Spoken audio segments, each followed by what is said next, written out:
Innal hamdalillah nahmaduhu wa nasta'inuhu wa nastaghfiruh wa na'udzu billahi min shururi anfusina wa min sayyiati a'malina may yahdihillahu fala mudilla lahu wa may yudlil fala hadiya lahu. Asyhadu an la ilaha illallah wahdahu la syarika lah wa asyhadu anna Muhammadan abduhu wa rasuluhu alladzi la nabiyya ba'da amma ba'du. Para hadirin Bapak dan Ibu yang dirahmati Allah, puji dan syukur kehadirat Allah yang Maha Ghafur. Kita bisa bertemu kembali dalam keadaan sehat wal afiat, sehat yang mudah digunakan untuk ibadah di Masjid Al-Muhajirin yang kita cintai ini. Mudah-mudahan apa yang kita laksanakan ini menjadi salah satu di antara bentuk syukur kita kepada Allah, terutama atas akal pikiran yang diberikan kita gunakan untuk mengkaji ilmu-ilmu Allah. Bapak dan Ibu yang dirahmati Allah, pertama-tama saya mohon maaf ya, karena hari Selasa maghrib itu jarang masuk banyak karena jadwalnya padat, banyak dari subuh, jadi kadang maghrib itu masih di jalan lainnya masih ada acara segala macam. Jadi Selasa itu padat Pak.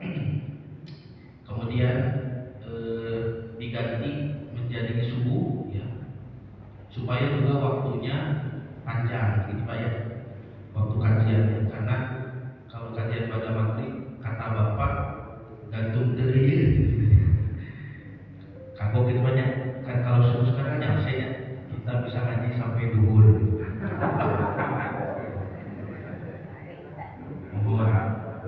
Mohon sampai duha akhir. Baik, Bapak dan Ibu yang dirahmati Allah, sebagai pembuka banyak subuh ini tetap bingung deh kurikulum namanya. Sasasi sekali.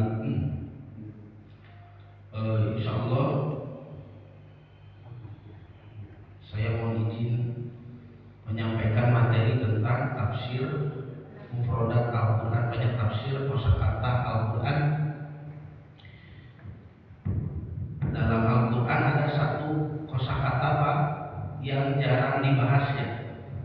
Itu contoh misalkan al-minnatu ini, minnah. Al-minnatu, minnah. Ini misalkan Allah sebutkan dalam surah Ali Imran ayat 164 dengan kata kerja manna. Allah berfirman, a'udzubillahi minasyaitonir rajim, laqad mannallahu 'alal mu'minin. Sungguh Allah telah memberi karunia yang besar. Jadi al-minnah itu adalah karunia, pemberian. Makanya diserap oleh bahasa Indonesia dan minat. Apa Bapak berminat? Gitu. Mohon. Ada yang disebut dengan minat dan bakat. Terus minat dan bakat. Bakat itu kan kemampuannya. Minat itu pemberian, begitu. Ini minat dan bakatnya kepada Bapak gitu ya, minat dan bakat. Minat itu bahasa Arab banyak. Al-minnatu, Allah berfirman, laqad mannallahu 'alal mu'minin. Sungguh Allah telah memberikan karunia 'alal mu'minin kepada orang-orang yang beriman. Makanya Bapak kalau punya minat, itu kan berminat kepada hal apa? Itu adalah pemberian dari Allah.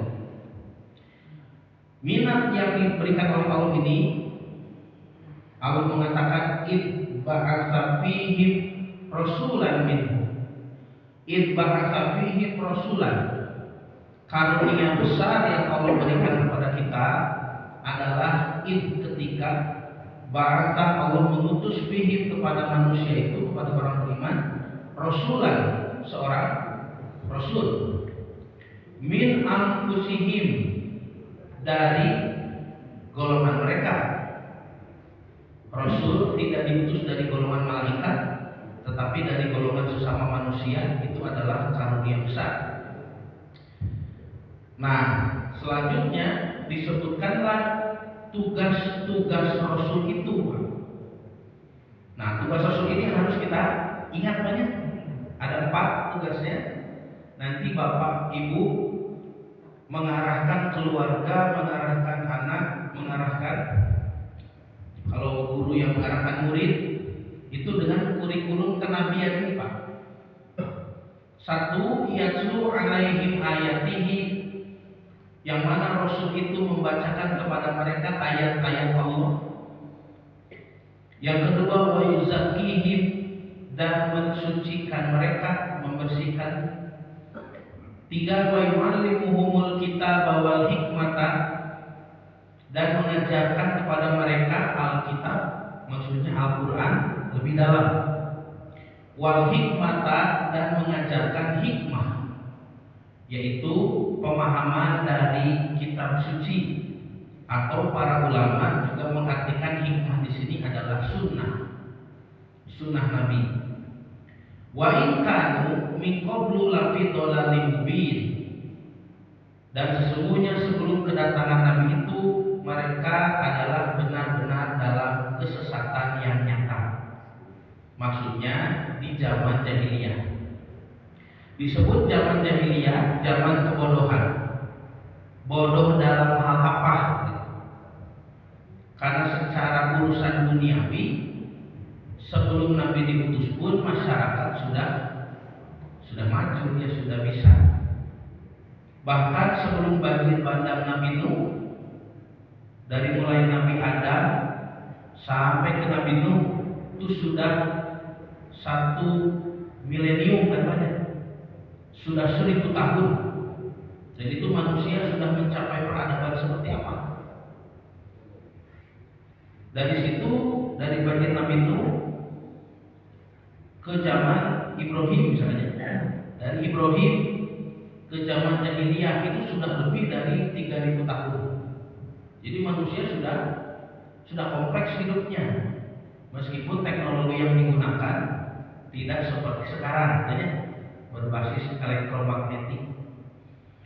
Kalau dulu juga ada teknologi berbasis gelombang suara, gitu Pak. Jadi macam-macam teknologi yang dipakai. Waktu itu manusia sudah mencapai peradaban yang maju sebetulnya. Contoh misalkan penggalian yang dipimpin oleh seorang arkeolog Inggris namanya Leonard Wiley. Itu menggali di Irak Selatan, di lokasi bekas-bekas peninggalan Babilonia, Raja Namrud banyak Babilon. Itu kan ditemukan adanya batu baterai namanya, batu baterai Babilon. Itu boleh Bapak nanti searching di Google kosongnya, batu baterai Irak atau Baghdad, itu batu baterai Babilon. Itu ada alat pembangkit listrik gitu Pak, yang ukurannya sebesar pot bunga gitu ya, sebesar pot. Nah, itu ada sumbu-sumbunya, tidak gentong namanya.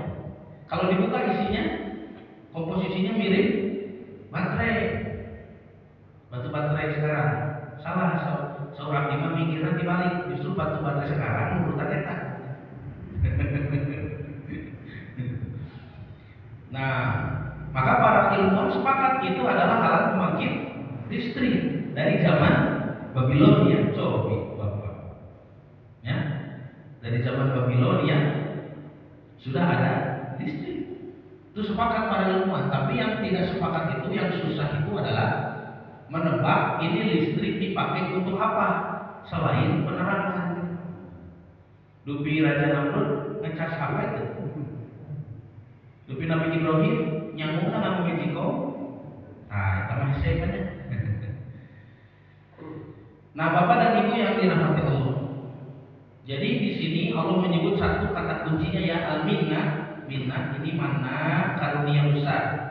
Jadi Allah tidak diminta pun memberikan, begitu Pak. Itu karunia besarnya. Zaman jahiliyah manusia sudah bisa membangun peradaban, tetapi bodoh dalam urusan akhirat itu Pak. Kalau di zaman kita, zaman modern ini disebut zaman kemajuan sains dan teknologi, tapi manusia kembali awam dalam hal akhirat, maka berarti kita kembali ke masa jahiliyah itu sebetulnya. Nah, maka di sini disebutkan mana al-minnatu, mana para ulama ahli bahasa menjelaskan al-minnatu itu adalah satu an-nikmah, nikmat, wa tafaddul, dan keutamaan. Yang kedua, al-minnatu juga berarti al-ihsan, kebaikan yang lebih, kebaikan yang banyak. Yang ketiga, al-minnatu juga berarti an-nikmatu thaqillah, nikmat yang sangat besar, atau secara bahasa nikmat yang berat, tebal gitu ya. Allah Subhanahu wa taala telah memberikan minnat kepada orang-orang beriman, nikmat yang tanpa diminta dan tanpa dipesan oleh umat. Nah, tinggal Pak, apakah orang Arab jahiliyah meminta adanya Rasulullah di kalangan mereka? Jawabannya tidak, banyak. Tidak meminta, mereka tidak butuh Rasul, itu Pak. Ya, mereka tidak pernah menginginkannya. Tapi Allah Subhanahu wa taala menilai Rasul itu harus ada di sana. Nah, ini menjadi petunjuk bagi kita Pak, bahwa dakwah itu tidak selalu diinginkan masyarakat. Kadang dakwah itu memang diacuhkan adanya penyampaian, misalkan kajian seperti ini di tengah-tengah masyarakat. Biasanya masyarakatnya tidak butuh, tapi kita harus paham bahwa kajian seperti ini diharuskan adanya.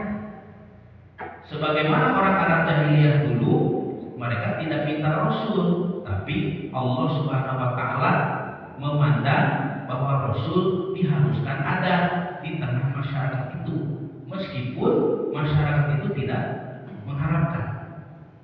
Jadi dakwah Bapak nanti tolong ukur keberhasilannya bukan banyak pengikut, bukan banyak yang ikut.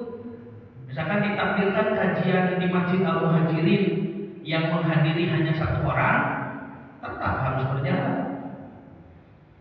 Dakwah sukses apabila terus disampaikan,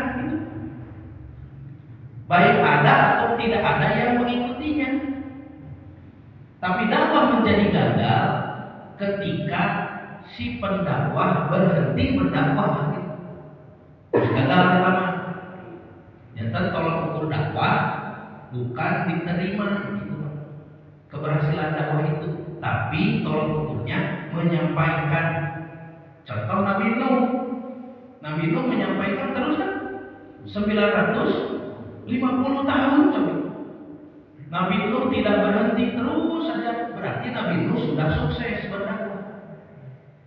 Sampai terjadi banjir gitu Pak. Adapun pengikutnya, sedekah Bapak Ayunan ini. Ya. Nabi Nuh waktu itu ada yang menyebut hanya 8 orang gitu banyak. Ada yang menyebut 8 kepala keluarga, macam-macam pendapatnya. Tapi yang paling kuat 8 orang. Itu pun 8, yang 3 orangnya anaknya sendiri. Gitu. Jadi batur nama saudara. Ngalimaan eta teh 950 tahun Pak, hanya 5 orang yang masuk ke agama Nabi Nuh. Nah, dengan hanya sedikit pengikutnya itu, apakah kita mau mengatakan Nabi Nuh gagal dakwah?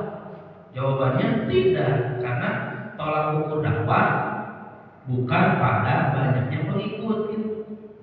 Tapi tolak ukur dakwah itu adalah konsistensi dalam menyampaikan. Selama dakwah itu disampaikan, meskipun tidak dibutuhkan oleh masyarakat setempat, terus disampaikan, selama itu pula dakwahnya berhasil. Makanya Allah berfirman, "Ud'u ila sabili rabbika bil hikmah wa mau'izatil hasanah." Ajaklah, berdakwahlah kepada jalan Tuhanmu, ya, bil hikmah, dengan ilmu, dengan hikmah. Wa mau'izatil hasanah, dan dengan nasihat atau kata-kata yang baik. Wajadilhum billati hiya ahsan. Kalaupun harus berdebat, berdebatlah dengan cara yang baik. Maka disimpulkan oleh para ulama, kebaikan itu adalah kebenaran yang disampaikan secara santun. Nah, kebaikan itu baik tenaun baik.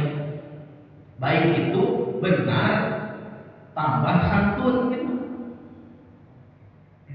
Kita ini misalkan kita sudah meyakini kita benar, mau disampaikan nih ke orang, sampaikanlah dengan santun. Kalau tidak santun, maka ketidaksantunan itu bisa merusak kebenaran yang kita bawa, dan itu bukan kebaikan. Nanti orang lain mengatakan, benar sih lu ngomong kenapa? Nah, ulah gitu caranya. Nah, gitu Pak. Contoh nih, Nabi Musa Pak. Nabi Musa dakwah ke Fir'aun. Bapak Ibu kebayang Fir'aun? Orang yang mengaku sebagai Tuhan. Allah katakan dalam surah Toha, Musa, Harun, wa qula qaulan layyinan. Ucapkanlah kepada Fir'aun itu ucapan yang lemah lembut. Coba. Tapi ka Fir'aun. Ini kita dakwah dengan tetangga, dengan jamaah. Kan belum sampai mengaku jadi Tuhan, kita tatangi. Kenapa kita tidak santun? Nah, gitu banyak. Jadi berdakwah kepada masyarakat harus santun, karena kebenaran yang kita bawa ini harus disampaikan secara santun, baru itu bisa disebut kebaikan. Nah, Bapak dan Ibu yang dirahmati Allah, di ayat yang tadi Al-Minatu ini tadi lapor mana? Allah menyebutkan nikmat diutusnya Nabi itu. Satu, ini juga sudah nikmat Pak. Min anfusihim. Nabi diutus dari kalangan mereka, sesama manusia. Karena kalau tidak manusia susah nanti mengikutinya. Misalkan Nabi kita dari golongan jin, katanya. Yang kedua, ada juga yang mengatakan min anfusihim itu bilisani qaumihim. Nabi yang diutus dengan menggunakan bahasa kaumnya, bahasa mereka. Setiap nabi itu Pak fasih berbahasa kaumnya. Termasuk Nabi Musa. Ada riwayat menyebutkan dari Nabi Musa cadel. Nah, bukan cadel namanya. Kenapa Nabi Musa berdoa Robbi shrahli sodri, ya Allah cing pasrahkeun cenah hati abdi, wa yassirli amri, mudahkan urusanku, wahlul uqdata min lisani, dan lepaskan belenggu dari lisanku, yang qouli, supaya Fir'aun itu memahami apa yang aku sampaikan. Nah, yang dimaksud dengan wahlul uqdata min lisani, lepaskan belenggu dari lidahku, kan itu doanya di surat Toha ya. Nah, nanti itu nyambungnya, interkoneksi ayatnya ke surat Asy-Syu'ara kan. Ketika Musa sudah berhadapan langsung dengan Fir'aun, terus face to face banyak. Fir'aun yang mau didakwah itu sudah ada di depan mata. Apa yang ditakutkan oleh Nabi Musa kejadian itu, Pak. Nah, Fir'aun ngabahas jasa. Karena Nabi Musa tadi diurus di mana? Ininya di Fir'aun. Di bapak kene banyak. Mohon Nabi Musa tempat diurus dan dirinya di istana. Betul ya? Makanya ketika Nabi Musa berdakwah meminta izin Bani Israil, jadi satu meminta Fir'aun taubat, hanya menyembah Allah. Tuhan itu bukan kamu tapi Allah, gitu Pak. Yang kedua, meminta Bani Israil dilepaskan untuk dibawa kembali ke Palestina. Maka Fir'aun di surah Asy-Syu'ara itu membahas jasanya, jasa istana. Bukankah kamu Musa diurus di sini beberapa tahun? Kami yang mengurusku, bukankah kami yang mengurus kamu? Kamu tidak tahu berterima kasih, gitu Pak. Jadi kabayangnya tukang dakwah, pendakwah itu banyak makan jasa, repot itu mah. Pas dibahas jasanya jadi cadel, tidak bisa berkata-kata. Mata ngajak Harun, Harun mah tadi urus di istana. Gitu. Jadi setiap nabi punya bahasa lisan yang lancar ya, bahasa kaumnya. Ya, yang ketiga, ada juga yang berpendapat min anfusihim, nabi diutus dari golongan mereka itu maksudnya min nasabihim, yaitu senasab dengan mereka. Nabi misalnya Nabi Muhammad SAW orang Indonesia, itu banyak. Orang Jawa, orang Sunda, orang Padang, sanasab satu kurang, kan itu adalah kenikmatan. Ini orang Quraisy melihat ada Nabi diutus di suku mereka. Itu ada nikmat bisa banyak. Kan di urang ayatnya Nabi naon? Di urang ayatnya Nabi naon? Nabi palsu. Tukang cukur di Tasik gitu Pak. Nah, maka Nabi Sallallahu Alaihi Wasallam satu nasab banyak. Dari bapak itu ke Abdullah bin Abdul Muthalib bin Hashim. Nah, Hashim ini kakek buyut Nabi itu Pak. Itu menikahi gadis Madinah namanya. Hashim orang Mekah, tapi menikahi gadis Madinah. Yasrib waktu itu namanya. Nah, istrinya Hashim ini berarti nenek buyut Nabi. Itu adalah Salma binti Amr. Salma binti Amr itu disebutkan dalam riwayat bin Bani Najjar, dari suku Banu Najjar. Dan Banu Najjar itu adalah suku Yahudi di Madinah. Jadi nenek buyut Nabi itu Pak, itu perempuan Yahudi Madinah. Nenek buyutnya. Yaitu Hashim sareng Salma itu ketika menikah melahirkan Abdul Muthalib itu. Abdul Muthalib itu seseorang yang darahnya campuran dari Banu Ismail dan Banu Ishak gitu. Nah, yang keempat min jinsihim, dari jenis mereka, jenis manusia. Nah, maka Allah juga berfirman dalam surah Al-Furqan, wa ma arsalnaka qablaka minal mursalin illa innahum la yaquluna ta'am. Kami tidak mengutus rasul-rasul itu sebelum kamu, melainkan mereka sungguh memakan makanan, wa yamshuna fil aswaq, dan berjalan di pasar-pasar. Wa ja'alna ba'dakum li ba'din fitnatan, dan kami jadikan sebagian kamu cobaan bagi sebagian yang lain. Atas biruna wa kana rabbuka basyira, apakah kamu sanggup bersabar, dan adalah Tuhanmu Maha melihat. Nah, jadi Nabi Shallallahu Alaihi Wasallam Pak diutus ya sebagai rahmat. Nah, ini seperti yang difirmankan dalam surah Al-Anbiya 107, wa ma arsalnaka illa rahmatan lil alamin, dan tidaklah kami mengutusmu Muhammad kecuali sebagai rahmat, menyambungkan rahmat. Nah, bahasa Arabnya itu silaturahim gitu. Mohon silaturahim teh berarti apa? Menyambungkan kepada Nabi, kepada Quran. Nanti satu lagi rahmat disebut dalam Quran itu adalah surga. Jadi silaturahim itu menyambungkan kepada surga dengan mengikuti Quran, mengikuti Nabi. Karena kalau tidak mengikuti ini, Arab jahiliyah itu disebut jahiliyah, tidak tersambung kepada surga. Baru tersambung kepada surga apabila mengikuti Quran, mengikuti Nabi. Itulah hakikat dari silaturahim. Kan pernah kita bahas yang dulu ya, silaturahim teh sanes ngariung, sanes berkunjung, kan tenang sasalaman, malihan sakapeung mah sok dianu alasan kudu nagi sametan. Aja lagi makan ieu silaturahim we, padahal lagi. Silaturahim bukan ngariung, bukan berkunjung, karena Abu Jahal juga berkunjung Pak ngariung di Mekah teh kapungkur Pak Abu Jahal. Padahal kata Nabi mereka adalah pemutus silaturahim.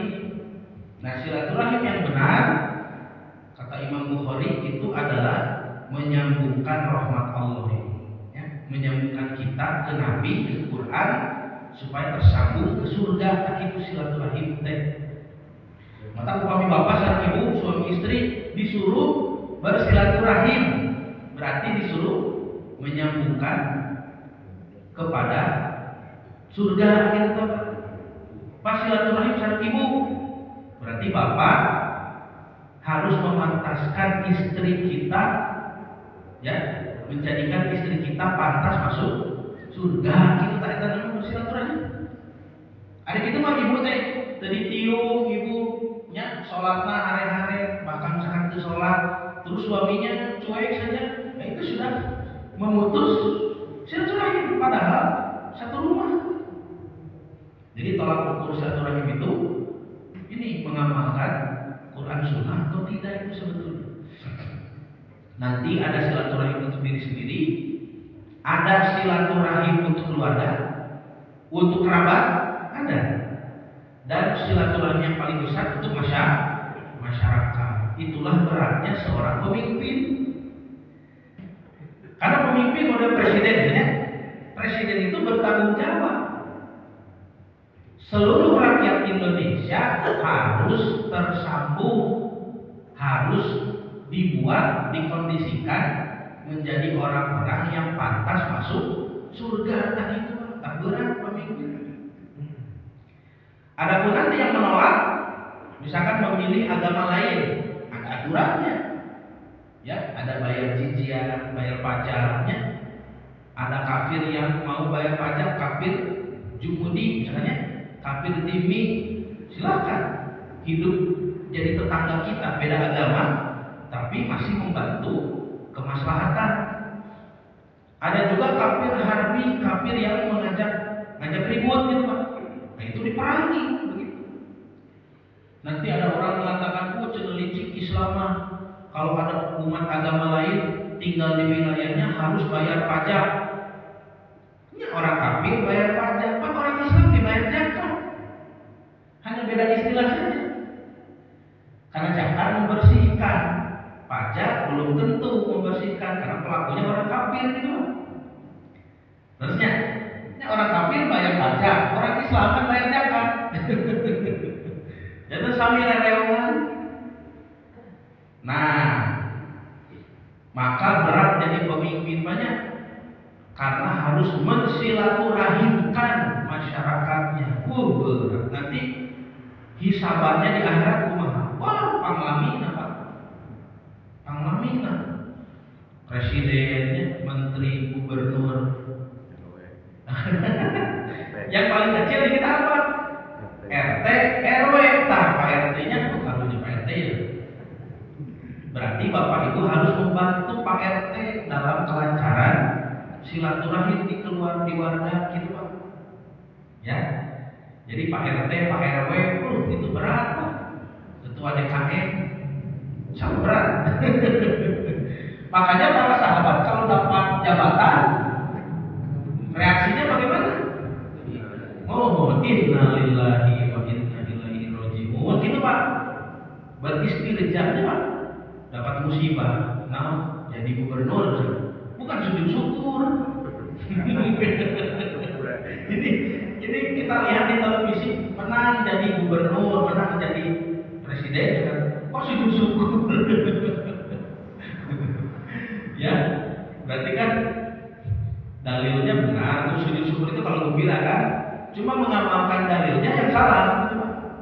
Dapat jabatan malah sujud syukur, karena mungkin dirinya merasanya adalah yang dirasakannya adalah kebahagiaan. Alhamdulillah gitu Pak, balik modal gitu. Modal kampanye gitu. Nah, Bapak Ibu yang dirahmati Allah, sudah itu adalah minat diutusnya Nabi. Apa yang dilakukan Nabi? Nah ini yang harus kita paham. Satu persatu kita perhatikan ya, terutama di rumah sendiri. Rasulullah SAW sebagai minat karunia Allah kepada manusia memiliki tugas-tugas sebagai berikut. Tadi disebutkan oleh Allah, satu, tilawatul ayat, membacakan ayat. Dua, tazkiyatun nafas, membersihkan jiwa. Tiga, taklimul kitab, mengajarkan isi kitab lebih dalam. 4 taklimul hikmah, mengajarkan hikmah. Nah, berarti Bapak Ibu kita mulai dari yang pertama dulu ya. Karena yang pertama juga cukup panjang. 1 tilawatul ayat. Coba Bu, berarti Nabi itu dulu pertama Nabi mentilawah ayat dulu. Bapak Ibu nih mau mendidik keluarga, mendidik anak, mendidik cucu, sok iyalah dah tilawatul ayat itu. Ya. Apa yang dimaksud dengan tilawatul ayat? Membacakan ayat-ayat. Kalimat membacakan di ayat ini menggunakan kata tala yang seluruh tilawatan, tidak menggunakan kata qiraah yang qira'u qiraatan ini Pak. Kan bacaan membaca qiraahnya qiraah. Ini tidak pakai qiraah, pakainya tilawah gitu Pak. Nah, ya suri tilawah gitu banyak. Apa tugasnya Pak suri tilawah? Nah, baca terjemahnya gitu banyak. Kata Imam Ar-Raghib Al-Asfahani, apa bedanya qiraah dengan tilawah? Kata Imam Ar-Raghib, mohon qiraah itu artinya menggabungkan huruf-huruf dari kata qur'un, artinya mengumpulkan. Apa yang kita bahas ya? Mengumpulkan atau menghimpun. Jadi hanya membaca huruf saja itu qiraah. Contohnya huruf hijaiyah itu Pak, kalau tidak dibaca berarti tidak dikumpulkan. Itu nggak ada maknanya kan, hanya alif ba ta sa jim ha ho. Misalnya Bapak Ibu kita mengaji di mim sin jim dal. Ngawas di mana Pak Ustaz? Itu di mim sin jim dal. Nah kan itu tidak diqiraah gitu, tidak dikumpulkan, tidak dibaca, nggak ada maknanya. Tapi kalau dibaca mim sin jim dal itu masjidun, oh di masjid, nah ada maknanya. Mohon, tak itu adalah qiraah dari kata qara'a qur'un, artinya membaca apa mengumpulkan. Membaca disebut qiraah karena membaca itu aktivitas mengumpulkan. Nah, menurut satu riwayat Al-Quran disebut Quran karena mengumpulkan kitab-kitab umat terdahulu. Sedangkan kata tilawah artinya lebih khusus. Mohon. At-tilawatu tuhtasu bittibai kutubillah. Tilawah itu khusus dalam mengikuti kitab-kitab Allah al-munazzalah yang diturunkan. Taratan bil qiraati, kadang dengan hanya membacanya saja, dibaca. Bapak Ibu suka baca Quran dari awal ke akhir, itu babnya. Berapa lama itu hatamnya Bapak Ibu? Hah? Hatamnya berapa lama? Sebulan? Alhamdulillah, bagus Pak sebulannya. Plus berapa? Plus 11 bulan. Kok saya tahu nih? Coba Pak, ayat hadis siapanya? Nabi bertanya kepada sahabat Abdullah bin Amr bin As. Kata Nabi, ini anak muda Abdullah bin Amr. Berapa lama kamu menghatam Quran, membaca Quran? Kata Abdullah bin Amr bin As, ya Rasulullah, saya menghatam Quran dalam 1 hari. Gaya apanya? Di maghrib ke maghrib gitu Pak. Jadi kalau ada maghrib dibaca sampai isya baca isya sampai jam tidur, nanti tengah malam bangun baca lagi gitu Pak. Di tahajud dibaca terus, subuh dibaca, duha dibaca, siang dibaca, asar baca terus selesai. Abdullah bin Amr. Kata Nabi, jangan begitu. Tahu Bapak saat ibu ayat dirinya, pasal Nabi jangan begitu Bapak begitu. Alhamdulillah. Gitu deh.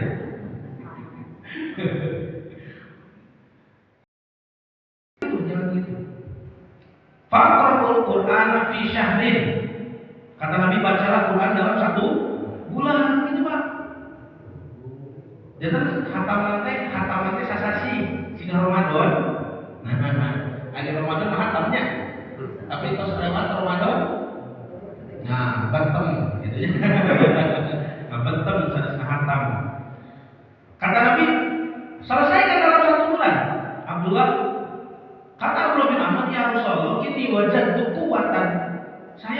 lebih dari itu. Mana sebulan lami teuing gitu mah. Maklum anak muda banyak. Iya. Kata Nabi, faqra'u fi isrina lailatan. Kalau begitu kamu baca dalam 20 malam. Nah, 20 dinten apa? Kata Abu bin Amr, ya Rasulullah, ini qad wajadtu kuwatan, saya masih kuat lebih dari itu, hanya 20 hari. Pan sehari juga bisa. Kata Nabi, faqra'u fi sab'ati ayyam. Kalau begitu, mohon maaf, fi asrin lah ya, fi asrin. Bacalah 10 hari. Masih jawabannya begitu, saya masih kuat. Lalu Nabi bersabda, faqra'u fi sab'ati ayyamin wa lam yantazid ala dzalik. Kalau begitu hatamkan olehmu selama 7 hari saminggon Pak. Dan jangan lebih dari itu. Kenapa? Karena pada istrimu, ya, fa inna li zaujika 'alaika hak, pada istrimu ada haknya, ya. Pada anak-anakmu ada haknya, pada tetanggamu ada haknya, dan pada dirimu pun ada haknya. Saudara Nabi itu bahasa ulama ulah disapoekeun teuing atuh kecul nu sejen itu mah. Pekerjaan yang lain terbengkalai. Ulah disadikeun teuing. Coba kumaha upami Nabi naruna ka Bapak Ibu. Bapak Ibu hatamkan selama 1 bulan gitu. Saudara Bapak Ibu mah. Ya Rasulullah, berarti sebulan mah, sebenarnya mundur Nabi teh 2 bulan itu gitu. Tapi Pak, menghatam Quran itu 1 bulan Pak, pakai bulan Hijriyah. Mun Pak, itu nggak mau Januari Februari, nggak mau Hijriyah. Mohon. Nanti anjurannya begini, dihitungnya dari maghrib ke maghrib. Nanti ada penjelasannya Pak. Nanti insya Allah dibahas ya. Kenapa harus 1 bulan? Kenapa dari maghrib ke maghrib? Kenapa nanti bacaannya pun tidak bisa seenaknya? Karena Bapak Ibu harus berhenti setiap hari itu sebelum maghrib ya, di wakaf yang tepat, di wakaf yang sahih. Apa wakaf yang sahih itu Pak? Di ujung surah. Terus? Jadi jangan sampai Bapak Ibu berhenti di mana wae, ketama bacaan orang awam. Kan bacaan Quran itu Pak seperti sholat, bisa diterima oleh Allah, bisa juga tidak diterima. Ya. Nah, para ulama itu mengkritik Bapak Ibu di mushaf ini, mushaf kan ada juz ya. Itu juz bukan untuk bacaan, bukan untuk membaca, bukan. Tapi juz ini untuk hafalan gitu Pak. Diciptakannya dulu. Kenapa ada juz 1 sampai juz 30? Nah, itu sejarahnya di zaman Bani Abbasiyah dulu untuk hafalan gitu Pak. Sementara Nabi, sahabat tidak mengenal juz yang kita pakai ini. Itu banyak. Bagaimana dulu Nabi para sahabat membaca kalau diselesaikan dalam 1 bulan? Kita nggak juz data acara ya. Mohon tak acara ya juz mah. Nabi menyelesaikan kalau 1 bulan sesuai sabdanya tadi. Itulah yang dilakukan oleh malaikat Jibril kepada Nabi di bulan Ramadan yang hadir setiap malam itu ya. Jadi sahut Ibnu Abbas, Nabi itu orangnya lembut, ya. Karena Nabi Sallallahu Alaihi Wasallam ajwadan nas, Nabi itu orang yang sangat ramah. Wa kana ajwaduhu fi syahri Ramadan, dan kelembutannya semakin menjadi-jadi, ramah pisan ketika datang bulan Ramadan. Kenapa? Hina yalqahu Jibril alaihissalam. Karena malaikat Jibril mendatanginya. Wa kana yalqahu fi kulli lailatin dan Jibril mendatanginya pada setiap malam. Fi Ramadan, di bulan Ramadan, fayudarisuhul Quran, maka keduanya mendaras Al-Quran gitu Pak. Nah itu riwayatnya dilihat lagi nanti ya, bahwa Jibril dengan Nabi membacakan Quran. Kata Ibnu Abbas, 1 bulan Ramadan selesai. Pertanyaannya apa yang dibaca begitu? Terus 1 hari apa? Hari kedua di mana kemana? Tak tahu Pak yang dikaji oleh para ulama itu untuk sebagai bacaan, panduan bacaan Bapak Ibu setiap bulan gitu Pak. Jadi kalau baca ritual ini, ritual membaca qiraah, tilawah belum, nanti tilawah sampai ke maknanya kan. Ini baca saja qiraah. Qiraatul Quran itu bagaimana? Qiraatul Quran itu dibaca minimal khatam 1 bulan. Kalau Bapak Ibu selama hidup belum pernah mengalami, aduh sayang sekali, harus coba aja, harus dicoba. Khatam 1 bulan itu beda nanti Pak. Hati kita beda, berubah. Ilmu kita berbeda, Pak. Manajemen waktu kita berbeda. Keberkahan ada, berubah, hidupnya berubah. Ketika membaca Al-Quran selesai dalam 1 bulan Hijriah, sebagaimana yang Nabi harapkan. Nah nanti kan Nabi terimanya urutan turun banyak. Nabi makan nyeklok, nampina dari Al-Alaq ke Al-Qalam, Al-Mujamil, Mudassir, Al-Fatihah, Al-Lahab, At-Takwir, Al-Lail, Al-Fajr, gitu Nabi mah. Nah dimulai di tahun kedua di Madinah, ketika saum Ramadan diwajibkan, ku Jibril disusul gitu Pak. Muhammad baca, mana dari apa? Baca ke Nabi teh. Nah ini 5 ayat Al-Alaqnya yang pertama turun.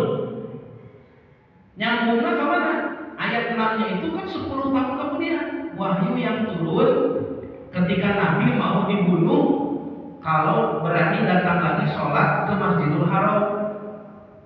Abu Jahal berjanji di hadapan para konco-konconya itu, kalau Muhammad berani lagi sholat di sini di depan Ka'bah, saya bunuh. Ini Pak.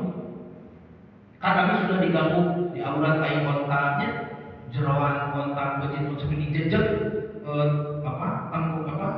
tengkuknya punuk Nabi juga jejak. Nabi kan terasa ya sholat buka gelut, Abu Bakar nih ngambil Nabi orang ronyok gitu Pak. Tapi Nabi terus sholat tadinya menghadap Ka'bah, padahal menghadap ke Palestina karena dulu kiblatnya ke Palestina jadi bukan. Kata Abu Jahal kalau dia datang lagi ayeuna kurang paehan gitu. Nah, ayat itu kan turunnya. Kumaha apa ayat kabener itu? Kala innaha tadhkirah itu harus. Ya, sana. Surah Al-Alaq Pak. Ayat 6-nya bagaimana? Kan Bapak hatam 30 juz kan? Kumaha? Kala innal insana layak go eta. Arab etanya. Eta kan pas 10 tahun setelah wahyu pertama turunnya. Tapi ketika Nabi membacakan Ibrahim Jibril, saud Jibril ayat itu masuk ke surah ini. Al-Alaq ini. Oh, jangan dikira nyambungkan itu di otak kita itu hafalan Nabi itu. Sampai dari Ramadan kan di Madinah tahun keduanya. Kedua, tahun 3, tahun 4, tahun 5, 6, 7, 8, 9 itu Ramadan terakhir Nabi. Sudah beres. Jadi mushaf yang kita kenal tadi. Jadi siapa yang menyusun mushaf ini Pak? Nabi SAW bersama malaikat Jibril. Hadisnya sahih dari sahabat Ibnu Abbas. Riwayat Muslim dan Bukhari ada. Nah, adapun Utsman bin Affan itu bukan yang menyusun. dari tartib nuzul, dari acak itu bukan. Utsman bin Affan itu hanya mencetak secara massal gitu Pak, dengan dialek Quraisy, dialek Arab Fusha yang dipakai oleh Rasulullah gitu. Ya. So Bapak Ibu, berarti mau dibaca nih dari awal ke akhir.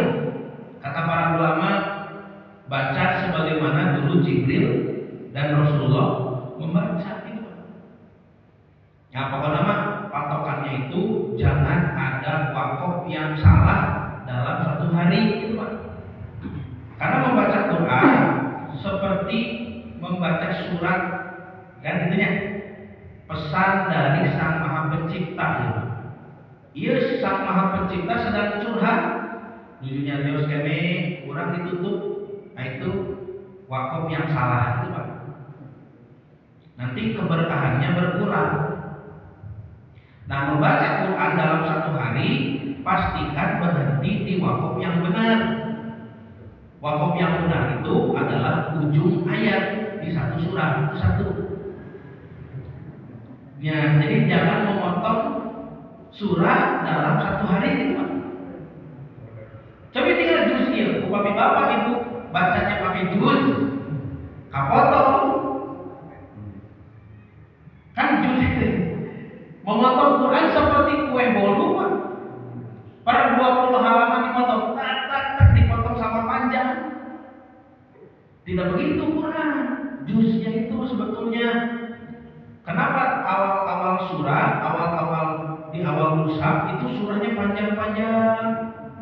Ke tengah bagi sedang Pak dari ayat 200-an lebih ya. Ke tengah jatuh 100-an kan. Terus bikin itu surat dari Mutawilah yang panjang-panjang ke Mi'in 100-an. Dari 100-an Mi'in ke di bawah 100 kan. Sampai ke Mufassalah nanti surat-surat yang pendek. Kenapa disusun seperti itu bacanya? Ya.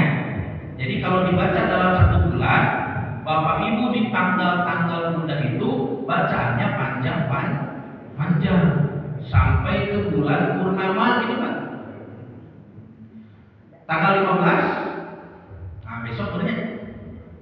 Mohon tanggal 15 itu bacaan bulan Pak, pas bulan purnama itu nanti pas di surah An-Nur. Surah Cahaya. Itu para ulama ternyata. Jadi hari pertama Bapak membaca surah Al-Baqarah itu pertama 286. Kan dibukanya ku Al-Fatihah banyak. Fatihah ke Al-Baqarah gitu Pak. Berat dan memang tanggal muda. Allah juga bacaannya panjang. Dulu Jibril begitu hari pertama baca Al-Baqarah sampai lama. Mau lihat Jibril teh, sok juz hiji gitunya, dan ada acara aya juz nawawi. Juz hiji kan lebih ke 140 hiji banyak. Al-Baqarah dipotong kita. Besoknya diteraskeun moal kitu. Karena ada ayatnya nanti. Allah berfirman, "Fa idza qara'nahu fattabi Qur'an." Apabila Allah membacakannya, maka ikutilah bacaan itu. Bacaan surah Al-Baqarah itu sampai 286. Kalau curhat kan sepanjang itu. Itu susunannya rapi Al-Baqarah. Kalau Bapak Ibu paham apa yang sedang dicurhatkan, apa yang sedang dibicarakan. Tapi kalau tidak paham, ini bicara tentang apa? Sehingga necok Al-Baqarah. Terusnya, sehingga awit dia ngebahas dia. Jauh Nabi Adam, Iblis, jauh Bani Israel. Gitunya, jauh Nabi Ibrahim, jauh pindah kiblat. Namun kita, kalau tidak paham apa yang sedang dibicarakan, maka akan terlihat tidak beraturan. Tapi kalau Bapak Ibu paham apa yang sedang dibicarakan, maka surah Al-Baqarah 286 ayat itu sangat tersusun rapi, Pak. Menakjubkan, gitu Pak. Nah, kebedanya dibahasnya Al-Baqarah, ngebahas nama. Yang kedua, hari kedua adalah surah Ali Imran, tamat 200 ayat. Itu para ulama Pak membacanya. Hari ketiga surah An-Nisa. Hari ketiga banyak surah An-Nisa 176 ayat. Tamat. Hari keempat surah Al-Maidah. Hari kelima Al-Maidah 120 ayat. Hari kelima surah Al-An'am 165 ayat. Hari keenam surah Al-A'raf 200 lebih, 209. Hari ketujuh surah Al-Anfal. Kenapa pendek ayatnya? Nah, yang pendek nyelip di surah-surah panjang. Nanti sudah Al-Anfal atau itu panjang lagi. Gimana pendek nyelap di dia gitu Pak. Itu untuk para ulama bukan kebetulan. Al-Anfal berapa ayat? 75. Nah, ya 75 di dia. Setelah 75 selanjutnya adalah surah At-Taubah. 100 sekian ayat kan ya At-Taubah. Mohon 129 kalau tidak salah. Apa yang aneh di surat At-Taubah? Gitu paknya. Di surat At-Taubah itu tidak ada bismillah. Kata para ulama, maka tidak di hari itu, hari ketujuh, tidak berhenti di surah Al-Anfal. Kata ya bismillahnya. Ada bismillah itu kan apa? Pemisah surah. Ini gak ada pemisah. Berarti di hari ketujuh dibaca 2 surah. Tuh itu Pak para ulama membaca mushaf. Dari sini mulai 2 surah nih. Al-Anfal atau Taubah gitu Pak. Nanti cuma ayatnya jadi sama. Ya, antara 150 sampai 200-an. Hari ke-8 Yunus dengan Hud. Nah, dari situ mulai 2 surah gitu. Itu sampai tanggal 15 pas bulan purnama, itu pas Bapak Ibu membaca surah An-Nur, surah tentang cahaya gitu. Begitu gitu tak ulama menuju cahaya bulan, bacaan lagi cahaya. Dari situ, dari mulai cahaya itu sudah mulai 3 surah. Nanti pekan terakhir ada 4, 5 sampai 8. Ayatnya akan terus ratusan, tapi sekarang bacaannya pendek. Al-Baqarah mah sasurat 2 juz setengah. Tapi kalau sudah di akhir, nanti Bapak bisa sampai membaca 6 surat, 5-6 surat, tapi tidak nyampe 1 juz, terus 1 juz kaca. Gitu pasti pola bacaan nanti. Sampai nanti di malam 29, besok tanggal 29 itu. Mohon maaf. Besok tanggal berapa? 30 atau tanggal 1 begitu ya. Di malam 29 kita melihat hilal gitu Pak. Para ulama dulu melihat hilal, para sahabat juga melihat hilal. Kalau sudah ada, berarti besok tanggal 1 maka bacaan diselesaikan di tanggal 29. Tapi kalau belum ada hilal, berarti digenapkan jadi 30 hari, sisakan bacaan untuk besok gitu. Itu hatam 1 bulan. Dan apa janji Allah? Ada nanti lah, ada insya Allah. Ditambah apa yang kita butuhkan itu Pak. Intinya keberkahan bertambah, rahmat bertambah, nur cahaya di hati kita juga bertambah. Itu pembacaan Quran dalam 1 bulan. Bisa lebih dari itu bisa Pak. 20 hari tadi kata Nabi, silakan 10 hari atau seminggu. Seminggu itu ada lagi nanti juznya. Juz untuk seminggu bagaimana ada nanti lah. Ada ya. Kalau Bapak mau misalkan sebulan terlalu enteng gitu Ustaz. Bapak mau yang semingguan, mana? Yang pasti kita Pak Bu namanya juga Quran kitab bacaan nih. Allah membacakannya kepada Jibril. Kebayang Bu Bapak? 3 kali turun kan Quran itu ya. Dari Allah ke Lauhul Mahfuz, dari Lauhul Mahfuz ke Baitul Izzah, ke langit dunia, dari langit dunia ke Nabi kan kepada Rasulullah. Dari Allah kepada Jibril, dari Jibril alaihissalam kepada Rasulullah sallallahu alaihi wasallam, dari Rasul ke para sahabat. dibacakan itu dari para sahabat, nanti kemudian dicatat, lalu jadi budaya bacaan oleh para tabi'in, tabi'in, atba'ut tabi'in, sampai ke para ulama, sampai ke kita. Sekarang di zaman kita cuma jadi pajangan di ruang tamu misalnya. Ini sudah dibacakannya sudah dari Allah, Pak. Makanya disebut Al-Quran yang dibaca. Dan saya jamin, alhamdulillah kalau Bapak Ibu yang sudah biasa, alhamdulillahnya, mudah-mudahan istiqomah. Ini yang belum, bagaimana? Yang belum, mari kita paksakan pengawitan berat. Cuma tanggal 1 itu Al-Baqarah, waduh, Pak. Pada asalnya masih mepet, Pak. Pokoknya jangan sampai satu surah itu mentas dinten, mentas hari nyebrang. Ya, kalaupun nanti harus nyebrang, Bapak nasibuk tahu kayak kamu, pastikan wakofnya harus benar. Berarti di tema yang selesai. Kalau surahnya tidak selesai.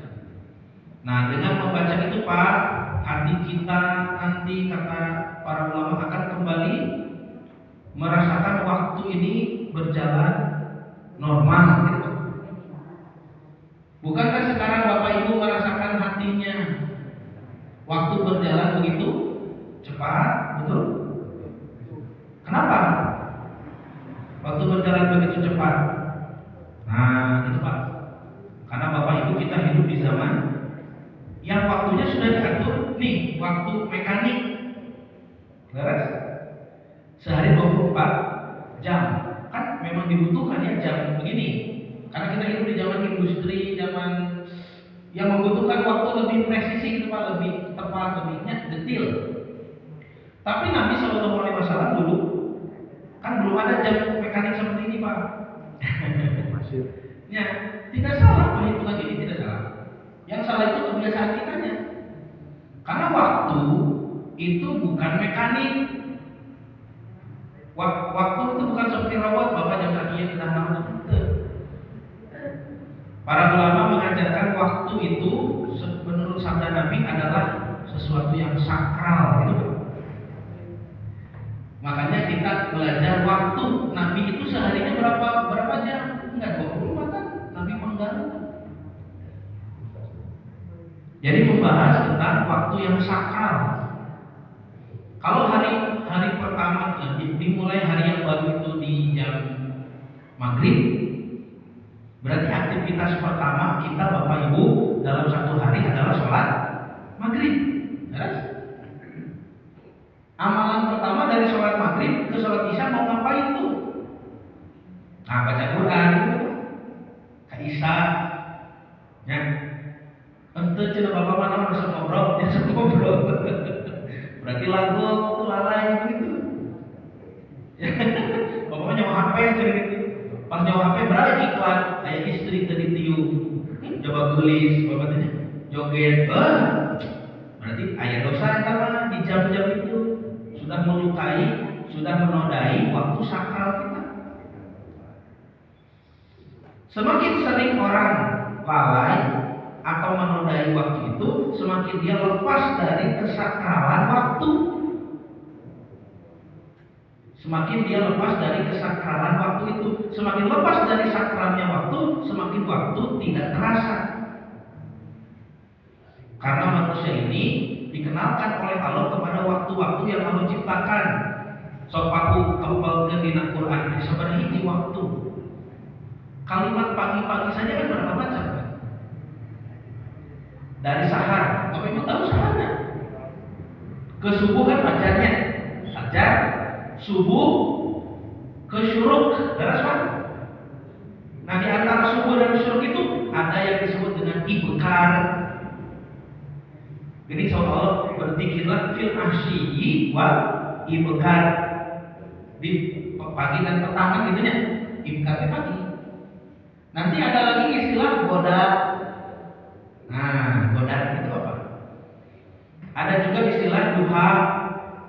Ada istilah wajibun nahar. Pagi-pagi itu Pak, sampai nanti habis pagi itu namanya zawal. Coba Bapak Ibu, itu kata-kata yang ada di Quran Pak. sore sami.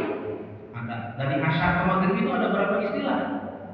Ayat asy, ayat ansor. Kan kita sudah tidak kenal Pak. Coba bapak ibu dipelajari waktu-waktu itu, lalu tunjukkan kapan itu ayat syafaq. Nanti setelah belajar waktu-waktu itu Pak Bu, kita diajarkan oleh Allah dalam Quran tentang adabnya. Adab syafaq nah. Syafaq itu kurang menyebabkan sunset kan Pak. Cik bapak teh sunset mah bapak ngopi gitu. Syafaq itu maghrib kan? Adabnya apa? Adabnya masuk rumah kan gitu sama Nabi. Apabila datang waktu maghrib, maka masukkanlah istrimu, masukkan anak-anakmu, tutup pintu rumahmu, tutup persediaan airmu, dan kamu berkumpul di masjid melaksanakan sholat maghrib memohon perlindungan. Kenapa? Karena di waktu maghrib setan bertambah kuat. Cobi, kan kita menjaga adab itu saja Pak sulit di zaman kita sekarang. Ini sunnah yang sudah ditinggalkan kan? Nah, nanti di waktu maghrib. Itulah kenapa waktunya terasa cepat Pak. Kita sudah lepas terlalu jauh dari kesakralan waktu-waktu sakral. Sangat berharga waktu yang Allah berikan kepada Bapak ini. Berapa juta orang di alam barzakh sana, alam kubur yang menjerit-jerit minta dikembalikan ke sini. Ya Allah, sadinten macam abdi sadinten ibadah sadinten macam ini. Ya, termasuk Fir'aun, termasuk Raja Namrud, termasuk meminta dikembalikan ke sini untuk hidup, untuk beribadah. Sedangkan kita yang hidup di sini salsem gitu Bapak teh, nangkring. Bapak ratu Pak kata tersayu-sayu suami bapaknya, bukannya ya sadinten abdi heula mau temanya. Tapi kan secara syariat lah gitunya, fitrona kan catat karena mau teh bapak. Ya kan gitu Pak. Apa tidak sayang begitu Pak? Tidak takut? Ini banyak waktu masih terbuang dalam satu hari kita ini. Coba pelajari Pak, Rasulullah teh kumaha wae dalam satu hari itu. Kalau diikuti kan tidak ada contoh terbaik kecuali kehidupan Rasulullah uswatun hasanah itu. Nah, maka nanti Bapak kita mengaplikasikan waktu yang ada di dalam Quran banyak. Kalau itu sudah paham, sudah bisa dipakai, lebih bagus lagi Pak. Diajarkan pada anak cucu itu. Terus tirahan dia, tadi cenah Bapak makan itu imkan, bodohnya. Imkan tirahan. Pak, dugi kata musyawarah aja kurang haus. Dugi ka jawal gitu. Jawal teh sedaca luhur banyak. Ketika matahari tepat di atas kepala kita bisa buatnya. Itu waktu-waktu yang Allah ajarkan Pak, kita itu punya jam sendiri loh. Yang kalau dihitung oleh para ulama mungkin satu hari itu hanya dibagi 12 saja menurut istilah. Karena satu jamnya bisa pendek, bisa juga panjang. Seperti bacaan Quran tadi. Seharinya Al-Baqarah banyak kan? Tapi hari ke-29 bubuk kan Bapak teh baca. Ya, Wadduha, Lambat Siada itu Pak. Sok nanti teliti Nabi dari maghrib ke maghrib itu apa saja. Kenapa dengan satu harinya Nabi, satu harinya kita kok beda? 23 tahun Nabi menjabat jadi Rasul, berkahnya sampai 1400 tahun. Kita 23 tahun ini Pak dari tahun 2002 artinya. Tahun 2002 Pak, waktu Piala Dunia Korea Jepang masih emot.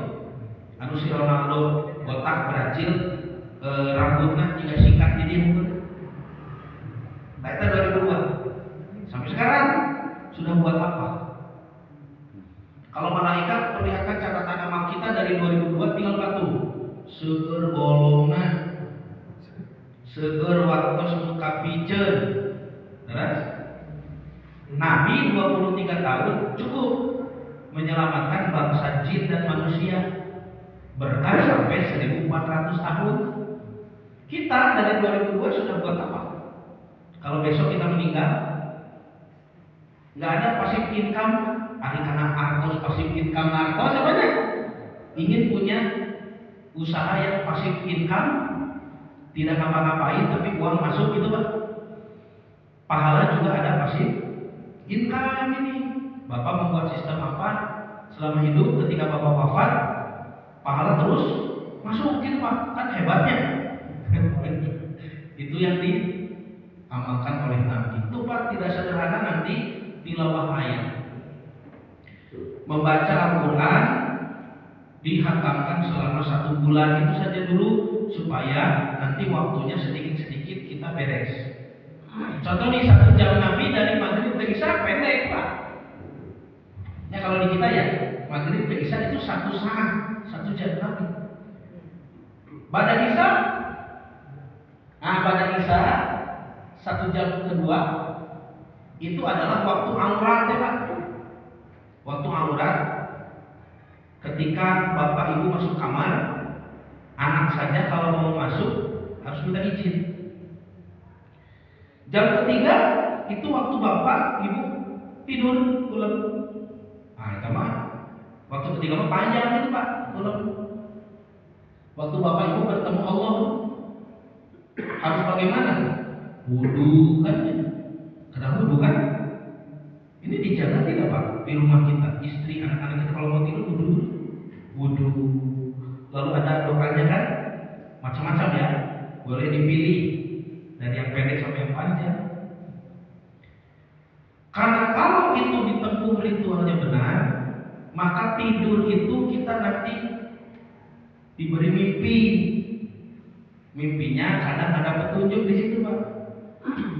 Itu kalau para ulama ada. Jadi mimpi itu tidak diganggu setan. Tapi ru'yatun minallah, mimpi dari Allah gitu. Mimpi dari Allah itu kan akan berdampak pada kehidupan seorang beriman. Kata Nabi, jika kamu bermimpi bertemu aku, maka itu adalah aku. Karena setan tidak bisa menyerupaiku kan gitu Pak. Berarti setan bisa masuk ke dalam mimpi kita. Nah, dari situ bangunnya apa?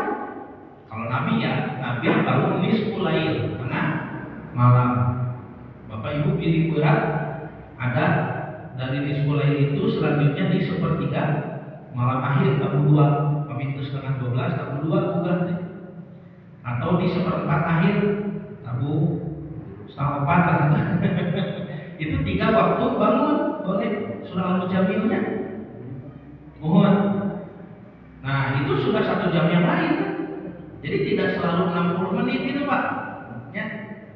1 jam dalam waktu sakral yang Allah ajarkan kepada kita. Masuk subuh, di subuh ke syuruk.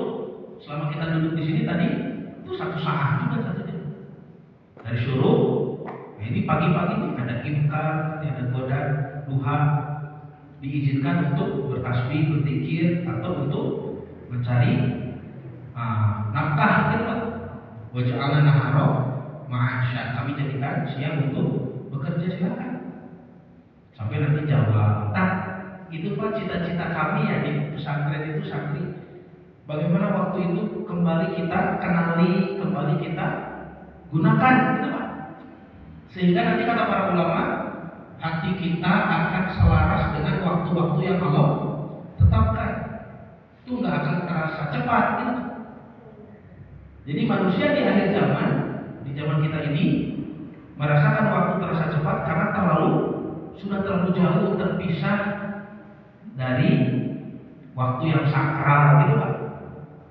Ya, berhasil dipisahkan ku setan, ku iblis, ku dajjal. Ya, masa pergantian hari? Ya bukan salah kan waktu mekanik ini. Pergantian harinya kapan? Jam 12 malam. Waktu Bapak Ibu sedang tidur.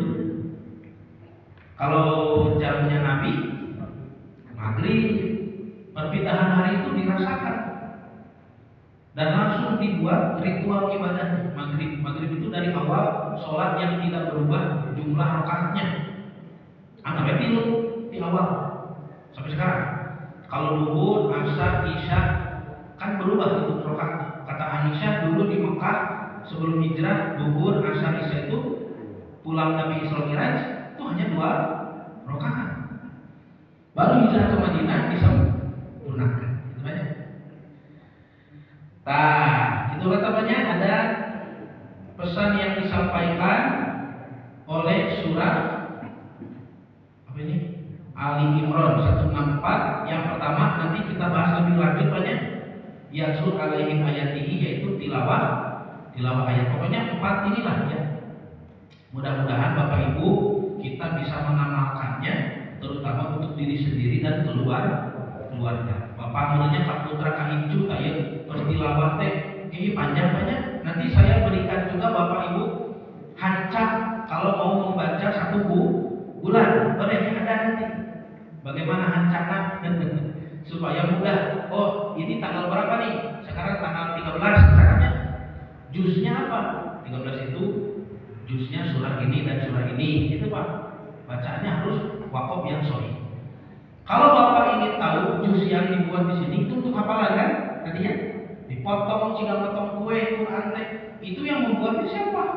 Yang membuatnya Hajjaj bin Yusuf As-Saqafi. Hajjaj bin Yusuf As-Saqafi itu tokoh kontroversi.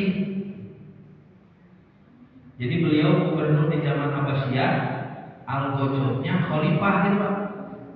Bahkan dia yang membunuh Khalifah Abdullah bin Jubair, cucunya Abu Bakar.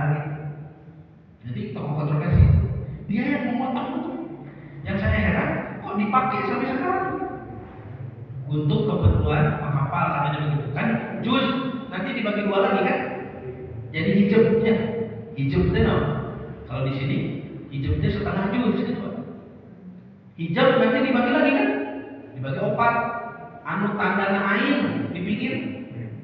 Itu namanya rubu. Rubu itu 1/4 hijab.